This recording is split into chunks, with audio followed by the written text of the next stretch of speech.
CM Revanth రెడ్డిపై BJP Mahabub Nagar MP అభ్యర్థి DK అరుణ మరోసారి మండిపడ్డారు. మిస్టర్ రేవంత్ రెడ్డి కొడంగలిది నీ జాగీరు కాదంటూ హెచ్చరించారు డీకే అరుణ.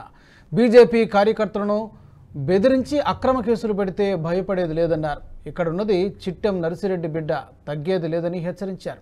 కార్యకర్తలను వేధిస్తే ఊరుకోనని కంటికి రెప్పలా కాపాడుకుంటారన్నారు.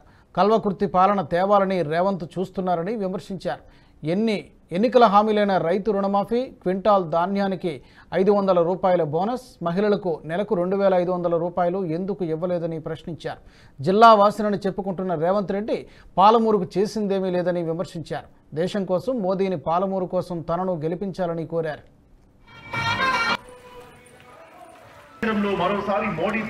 అడ్డకు నోటికి ఎట్లా వస్తే అట్లా మాట్లాడుతున్నారు, అవమానిస్తున్నారు. ఇక మహిళ అనే గౌరవం కూడా లేకుండా మాట్లాడుతున్నారు. నీకన్నమ్మ ఏం చేసింది అని అడుగుతున్నాడు. నేను ఒకటే అడుగుతున్నా, రేవంత్ రెడ్డి గారు, నేను ఏం చేసినో నా ఎంబడరా, నీవిడ కొడంగల్లో నిలబడి నువ్వేం చేసినావో నువ్వు చూపి, నీకన్నమ్మ గద్వాల ఎమ్మెల్యేగా ఉండి ఏం చేసిందో నీకన్నమ్మ చూపిస్తుంది.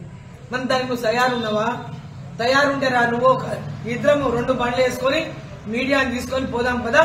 నేనేం చేసినో నీకన్నమ్మ చూపిస్తుంది, నువ్వేం చేసినావో కొడంగల్లో నువ్వు చూపి. ఇట్లా ఉద్యోగ మాటలు మాట్లాడి ప్రజల్ని మోసం చేసి ఈ ప్రాంతానికి అన్యాయం చేసే పని. ఈ వీడియో మీకు నచ్చినట్టయితే లైక్ చేయండి, 10 మందికి షేర్ చేయండి. అలాగే కామెంట్ల రూపంలో మీ అభిప్రాయాలను మాతో పంచుకోండి. Nationalist hub group of channels ను సబ్స్క్రైబ్ చేసుకుని తెలుగునాట జాతీయవాద జర్నలిజాన్ని ప్రోత్సహించండి. ఈ వీడియో కింద ఉన్న బెల్ ఐకాన్ పై క్లిక్ చేయడం మర్చిపోవద్దు.